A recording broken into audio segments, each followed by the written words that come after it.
On November 24, 1944, a new reality dawned above Tokyo, Japan. The first large-scale B-29 raid on the city marked a turning point in aerial warfare, one that would haunt Japanese pilots for the remainder of World War II. On this day, 111 Boeing B-29 Superfortresses from the 73rd Bombardment Wing launched Operation San Antonio, targeting the Musashino aircraft plant on the outskirts of Tokyo. The B-29s flew at their operational ceiling of 33,600 feet, an altitude at which Japanese fighters struggled desperately to climb. The math of defeat was being calculated in the stratosphere. American bombers cruised at heights Japanese interceptors simply couldn't reach, and at speeds many couldn't match, even in level flight. They dropped bombs from altitudes Japanese anti-aircraft guns couldn't range. What Japanese military leaders had dismissed as American propaganda was proving devastatingly real. The B-29 Superfortress was more than just another bomber. It was a revolutionary weapon system that operated in a dimension Japanese technology couldn't contest. For the pilots tasked with defending their homeland, this revelation would transform a tactical challenge into a psychological trauma. They repeatedly failed to reach enemies floating serenely above them, a profound and demoralizing experience. The path to this moment had begun in June 1944, when American forces captured Saipan, Tinian, and Guam in the Mariana Islands. Japanese military intelligence immediately grasped the implications. From these new bases, B-29s could reach every major Japanese city and return. The Japanese homeland, which had never been successfully invaded, now lay exposed to attack from the air. The B-29 program had cost $3 billion, more than the Manhattan Project's $2 billion budget. Each aircraft incorporated revolutionary technologies, pressurized crew compartments that allowed crews to work in comfort at extreme altitudes, a centralized fire control system with analog computers directing multiple gun turrets, and powerful R-3350 engines with turbochargers that maintained power where other engines gasped for air. The first B-29 to reach the Marianas was Jolton Josie, the Pacific Pioneer, which landed on Saipan on October 12, 1944, with General Hansel at the controls. Brigadier General Haywood S. Hansel, Jr. had assumed command of the 21st Bombardment Wing on August 28, bringing with him extensive experience in strategic bombing planning. The specifications told a stark story. The B-29's maximum tested ceiling was 40,600 feet, with an operational ceiling of 33,600 feet. By contrast, Japanese fighters struggled to exceed 30,000 feet in combat conditions. The Mitsubishi A6M0, Japan's most famous fighter, had a theoretical ceiling that varied by model, but in combat configuration with full fuel and ammunition, it rarely operated effectively above 30,000 feet. On November 1, 1944, an F-13, a photo reconnaissance variant of the B-29 from the 3rd Photographic Reconnaissance Squadron, overflew Tokyo, the first American aircraft over the city since the Doolittle raid. This reconnaissance flight revealed the Japanese air defense's complete inability to intercept high-altitude intruders.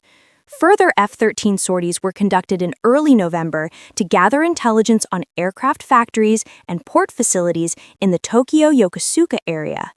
The F-13s were generally able to evade the heavy anti-aircraft fire they attracted and the large numbers of Japanese fighters that were scrambled to intercept them. The raid on Nakajima and the Jet Stream Challenge. On November 24, 1944, General Emmett O'Donnell led 111 B-29s against the Nakajima Aircraft Factory.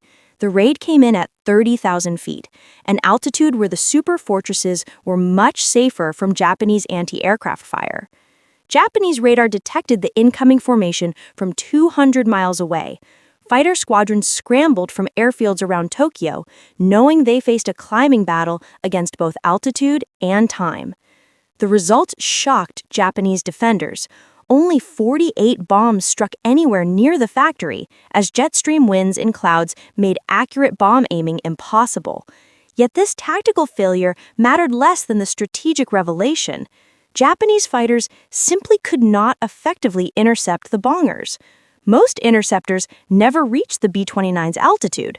Those that did arrived with engines overheating, controls sluggish from the thin air, and only minutes of fuel remaining for combat.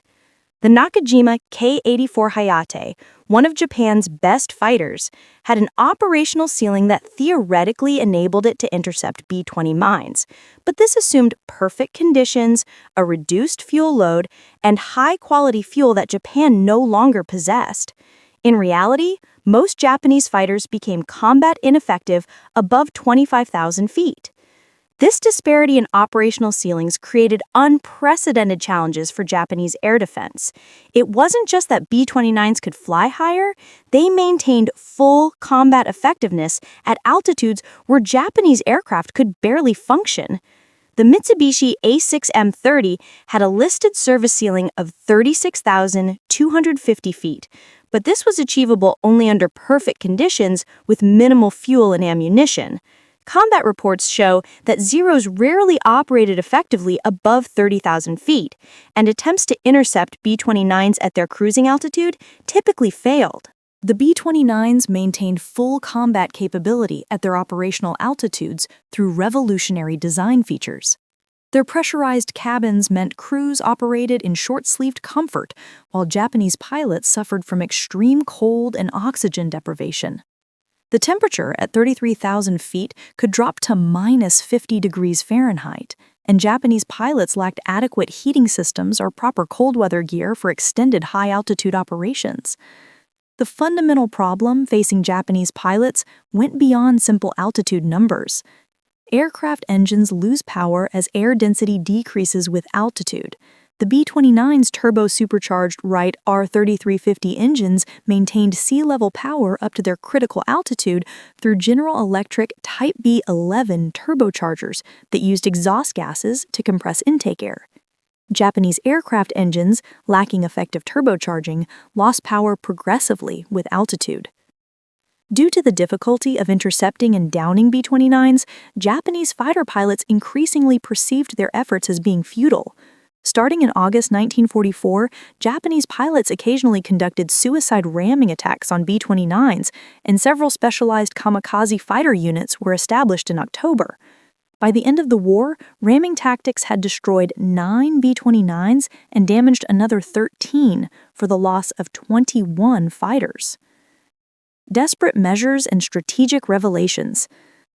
The United States Strategic Bombing Survey, conducted after the war, provided a comprehensive analysis. B-29s flew 31,387 sorties against Japan, dropping 169,676 tons of bombs. Total losses were 414 aircraft, a loss rate of 1.3%. Japanese fighters accounted for only a small fraction of these losses, with most B-29s lost to mechanical failure, weather, or operational accidents rather than enemy action. The altitude crisis sparked frantic attempts at technological solutions within Japanese aircraft design bureaus. The 244th Sentai, under Captain Terahiko Kobayashi, pioneered organized ramming attacks against B-29s on December 3, 1944. They claimed 6 B-29s were destroyed through deliberate collisions, with all Japanese pilots surviving by bailing out after impact. This extreme tactic arose from the simple fact that conventional interception at B-29 altitudes was nearly impossible. Major Kobayashi, who became the youngest Sentai leader in the Japanese Air Force when he took command of the 244th in November 1944, achieved 5 kills, including 3 B-29s, but these victories came through ramming attacks and low-altitude interceptions, not conventional high-altitude combat. The Japanese military developed several experimental high-altitude interceptors. The Mitsubishi J2M Raiden was modified with a turbocharger, theoretically capable of reaching 38,000 feet. However, the turbocharger proved unreliable, and only 35 of the equipped variants were built. The Kawasaki Ki-108 featured a pressurized cockpit, one of the few Japanese attempts at cabin pressurization. 4 prototypes were built, but the program was abandoned after a fatal pressurization system failure during testing. The Takikawa Ki-94 was designed specifically for high-altitude interception, with a pressurized cockpit and turbocharged engine, theoretically capable of reaching 45,000 feet. The war ended with only 2 prototypes partially completed. By late 1944, Japan's aviation fuel had deteriorated to 87 octane or lower, compared to the 100 octane and later 115 octane fuel used by American aircraft. This difference had catastrophic effects at altitude. Lower octane fuel caused engine knock and detonation, forcing pilots to reduce throttle to prevent engine destruction. This power reduction, combined with the already severe power loss from altitude, left Japanese fighters unable to climb to or maneuver at B-29 operating heights. Climbing to interception altitude required 3 times normal fuel consumption. Many fighters exhausted their fuel before reaching the B-29s, or had only minutes of combat time before being forced to break off and glide back to base.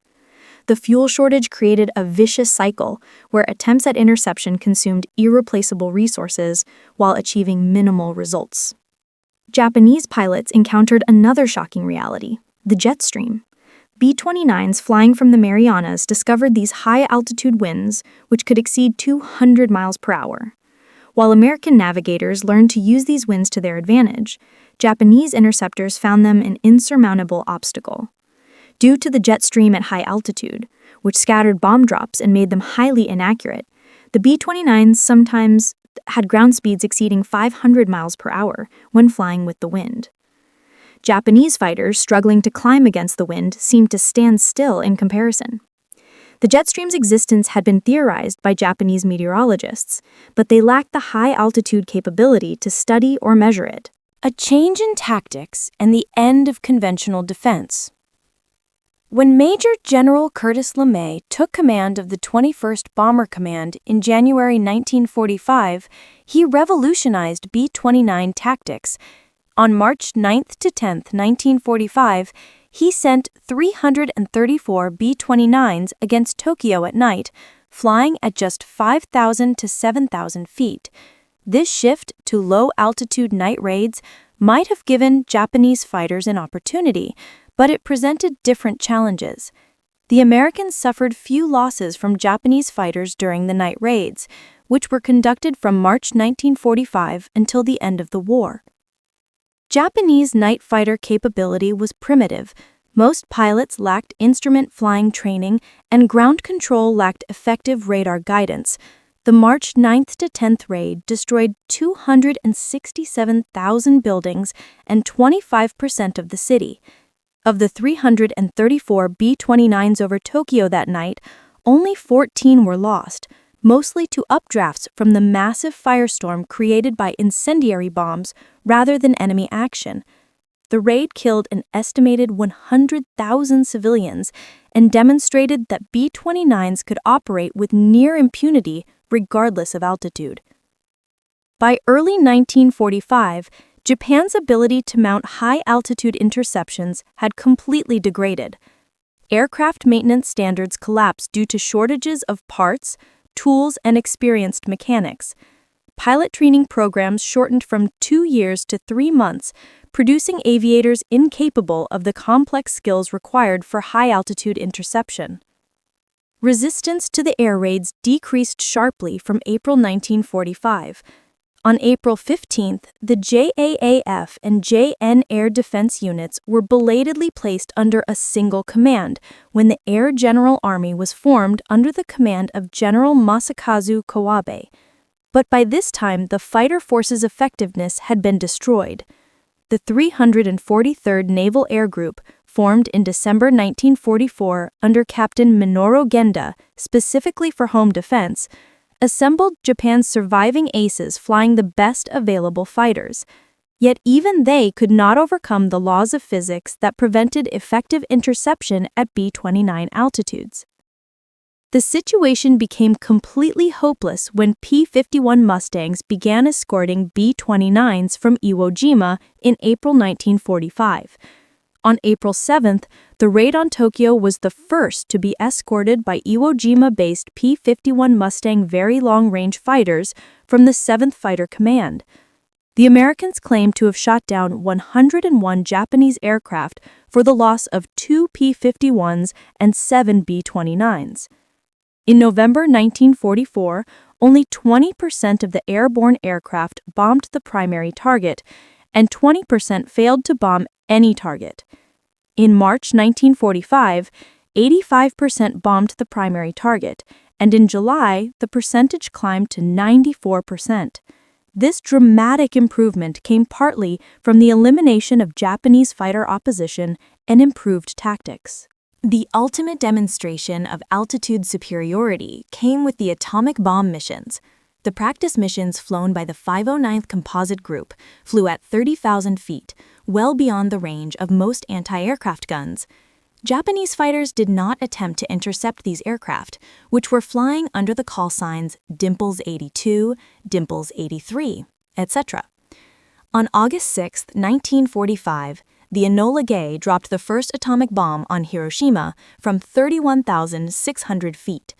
On August 9th, Boxcar dropped the second bomb on Nagasaki from 28,900 feet. Both missions proceeded without any fighter opposition. Japanese interceptors simply could not effectively reach these altitudes. The last air combat of World War II illustrated the confusion plaguing Japanese air defense. On August 18, 1945, 3 days after Japan's surrender, legendary Japanese ace Saburo Sakai participated in the Japanese Navy's last wartime mission by attacking 2 reconnaissance consolidated B-32 Dominators.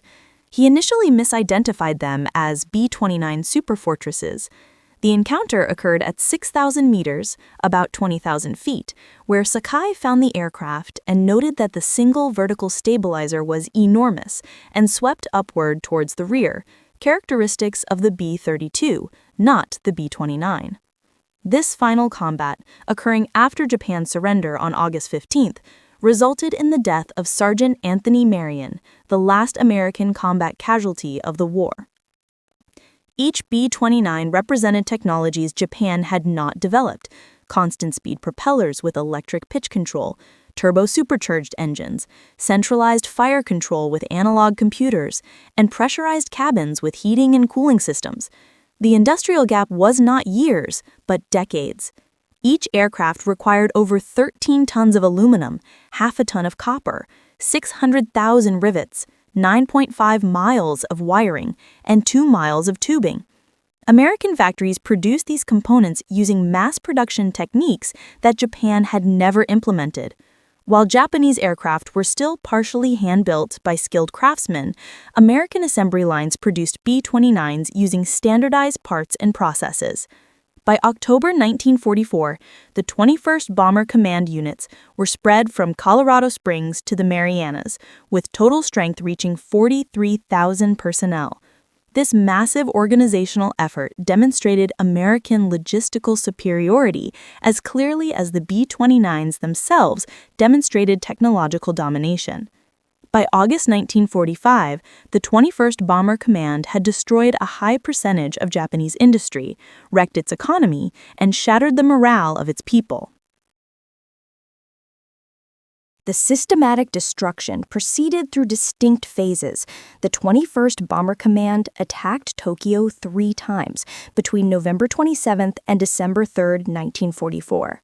2 of these raids were against the Musashino aircraft plant, while the other targeted an industrial area using M69 incendiary cluster bombs. On February 25, 1945, 172 B-29s dropping incendiaries destroyed 28,000 buildings, proving the effectiveness of incendiary weapons against Japanese urban areas. On April 2, more than 100 B-29 bombers attacked the Nakajima aircraft factory. On April 7th, 101 B-29 bombers attacked the same factory again. On April 13th, more than 300 B-29 bombers attacked military targets in and near Tokyo. The bombing campaign systematically destroyed Japan's industrial capacity. Aircraft industry. Raids on aircraft factories eliminated Japan's ability to replace combat losses or develop new designs. The Nakajima plant at Musashino, repeatedly targeted, never recovered full production. Oil refining. Systematic attacks on refineries reduced aviation fuel production to negligible levels by mid-1945. Transportation. Raids on rail yards and ports paralyzed the internal distribution of materials and food. Urban areas. On May 25, 1945, 464 B-29s bombed the Yamanote area, killing 3,352 people and destroying 166,000 buildings. According to the Metropolitan Police, Tokyo Station and the main building of the Imperial Palace were among the casualties. The B-29's altitude advantage came not from any single technology, but from integrating multiple systems into an effective whole. Turbocharging.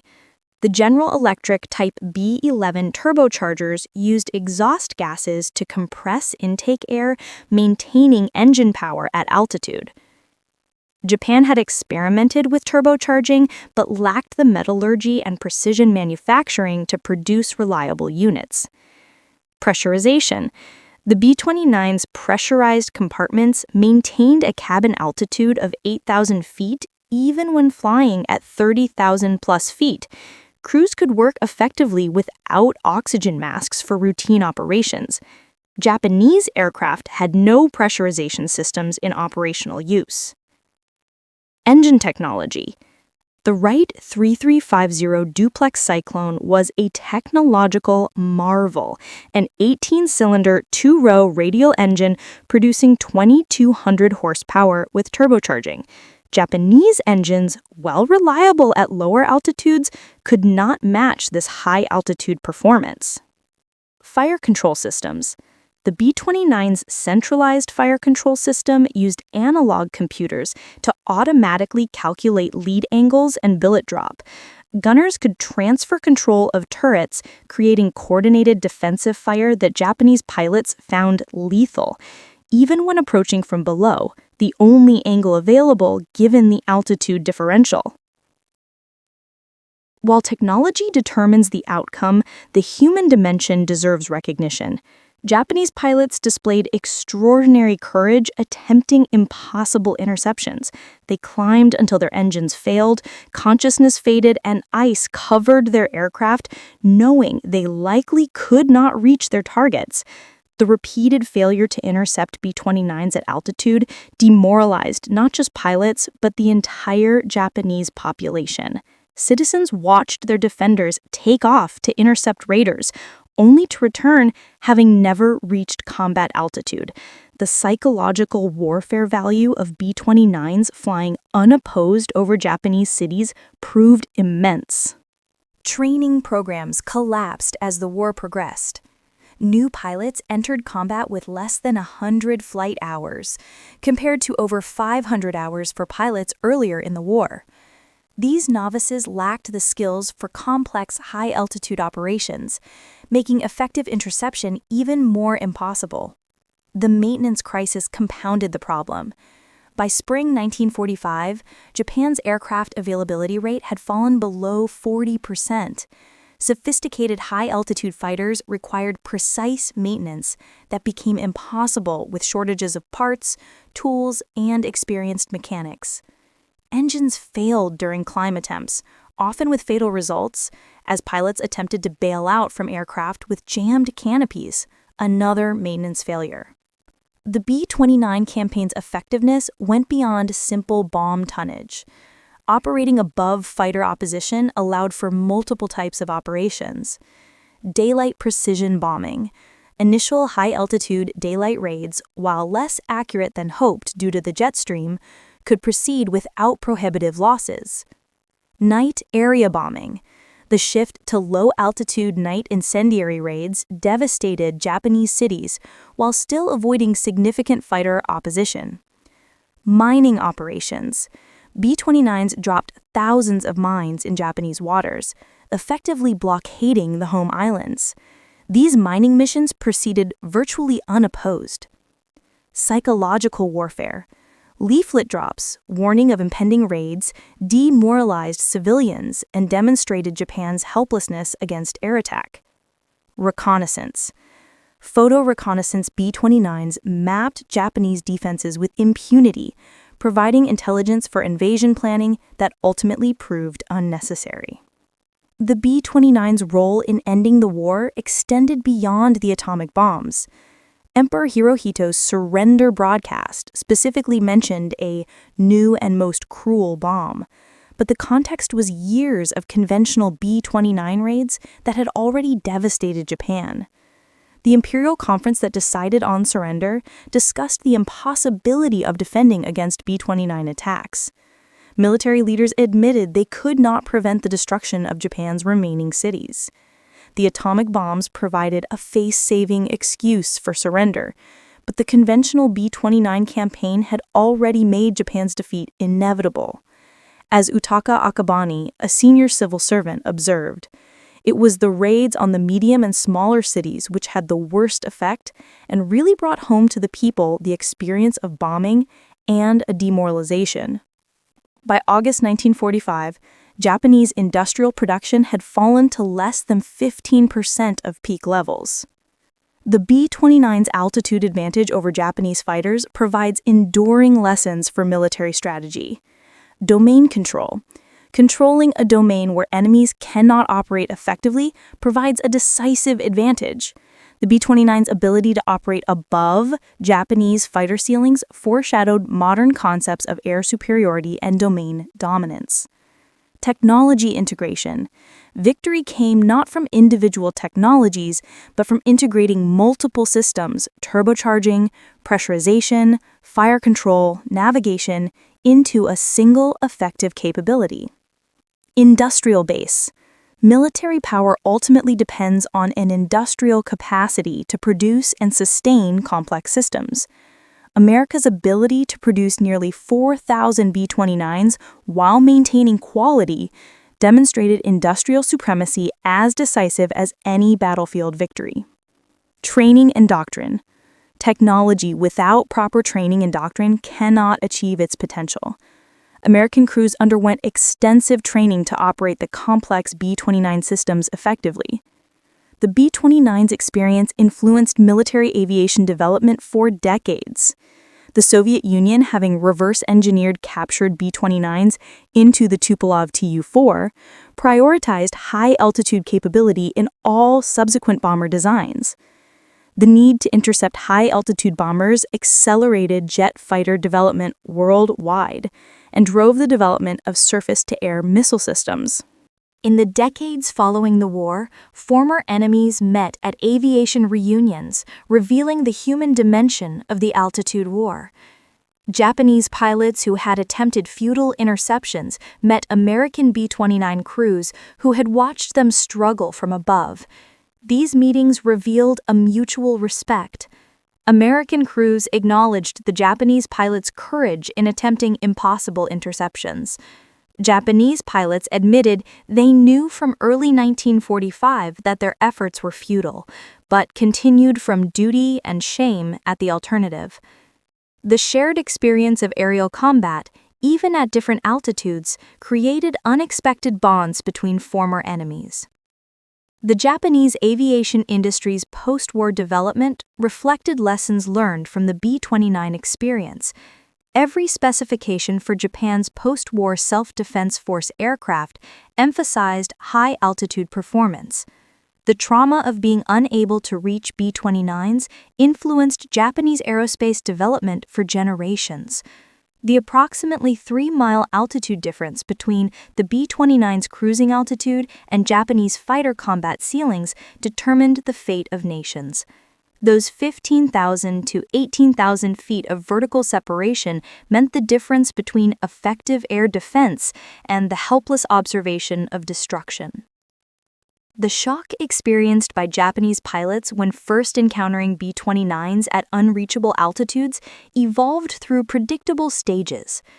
Disbelief that such altitude was possible, denial that it mattered, desperate innovation to overcome the gap, And finally, resignation to technological inferiority.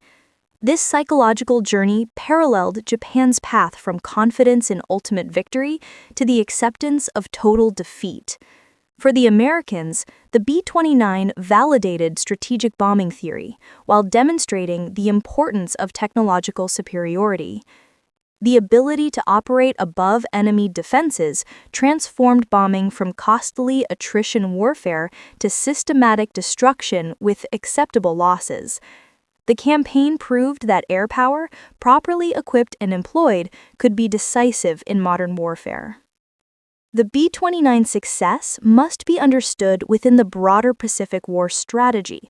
While the altitude advantage was crucial, it combined with other factors to ensure victory. Island hopping campaign. The capture of the Marianas provided bases within the B-29's range of Japan. Without these bases, the altitude advantage would have been meaningless. Submarine warfare. American submarines had already devastated Japanese shipping, preventing raw materials from reaching factories that B-29s would later destroy. Code breaking. American intelligence knew Japanese fighter deployments and could route B-29s to avoid the strongest defenses. Industrial mobilization. America's ability to produce B-29s, train crews, and supply forward bases demonstrated a comprehensive superiority that went beyond just technology. The B-29's campaign succeeded not in isolation, but as a part of an integrated strategy that attacked Japan from multiple directions simultaneously. The altitude advantage multiplied the effectiveness of these other efforts, creating synergies that accelerated Japan's defeat. The B-29 represented a revolution in military aviation that went beyond simple performance improvements. It demonstrated that warfare had entered a new technological age. Complexity could be reliable. The B-29 proved that complex systems could be mass-produced and operated reliably in combat conditions. Integration trumped individual excellence. The B-29's integrated systems proved more effective than individual pilot skill or courage. Industrial methods applied to war. Assembly line production of sophisticated weapon systems became the new paradigm. Technology could be decisive. The altitude advantage showed that technological superiority could render traditional military virtues irrelevant. This revolution influenced all subsequent military development. The emphasis shifted from individual warrior skills to technological systems, from craft production to industrial methods, and from tactical excellence to strategic capability. The shock experienced by Japanese pilots when B-29s flew above their maximum ceiling represented more than tactical surprise. It was the collision of technological reality with military mythology.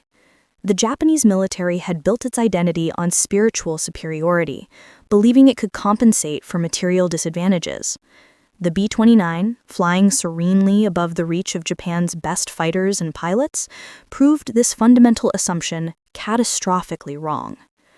Within 9 months, the B-29 force grew from a single bomb wing with 119 aircraft to 5 wings and 1,000 B-29s. This massive force, operating primarily from the Mariana Islands, systematically destroyed Japan's capacity to wage war while suffering minimal losses to enemy action. The statistics tell only part of the story. Behind the numbers were thousands of Japanese pilots who launched on interception missions knowing they likely could not reach their targets. They climbed until their engines failed, their consciousness faded, and their aircraft became uncontrollable, watching helplessly as American bombers proceeded unopposed to destroy their cities. Japanese pilots, trained in the samurai tradition and believing in spiritual superiority over material factors, discovered that courage could not overcome physics, determination could not defeat chemistry, and spirit could not soar above an enemy's superior ceiling. The B-29s, flying above their maximum altitude, represented not just superior American aircraft, but the triumph of industrial democracy over military authoritarianism. The B-29's altitude advantage over Japanese fighters stands as history's clearest example of how a single technological advantage can prove decisive in war. Museums displaying a B-29 alongside Japanese fighters tell the story in stark physical terms. The American bomber's size and complexity versus the Japanese fighter's relative simplicity. Traditional design yielding to industrial innovation. Today, military planners study the B-29 campaign as a perfect example of asymmetric advantage. When one side can operate in a domain the other cannot contest, whether it's altitude, space, or cyberspace, traditional military superiority becomes irrelevant. The shocking realization by Japanese pilots that they simply could not reach the B-29s at cruising altitude was the moment when the Pacific War's outcome became inevitable. The legacy endures in modern military doctrine that emphasizes maintaining technological superiority and operating in domains where adversaries cannot effectively respond. The B-29s flying above Japanese fighter ceilings were not just conducting bombing raids. They were demonstrating a new paradigm of warfare where technology trumps tradition, industry defeats ideology, and physics overcomes philosophy. The Japanese pilots who experienced the shock when B-29s flew above their maximum ceiling were witnessing the future of warfare. Their courage in attempting impossible interceptions deserves respect, but their failure was preordained by technological reality. In those futile climbs toward unreachable bombers, they experienced the defining truth of modern conflict, that victory belongs not to the brave, but to those who can operate where their enemies cannot reach. The story of Japanese pilots unable to reach B-29s at altitude is ultimately a human tragedy wrapped in a technological triumph. Young men on both sides were caught in a conflict whose outcome was determined by industrial capacity and engineering capability rather than individual courage or skill. The B-29s, flying serenely above Japanese fighter ceilings, became the perfect metaphor for the Pacific War. American technology operating beyond the reach of Japanese capability, delivering inevitable victory through industrial supremacy. That shock, that terrible moment of realization when Japanese pilots understood they could not reach the B-29s destroying their homeland, echoes through history as a reminder that in modern warfare, technological superiority can render traditional military virtues irrelevant. The B-29s didn't just fly above Japanese fighter ceilings, they flew above an entire worldview that believed spirit could overcome material disadvantage. In those unreachable altitudes, the age of industrial warfare definitively triumphed over the age of the warrior, writing the future of combat in contrails across the stratosphere.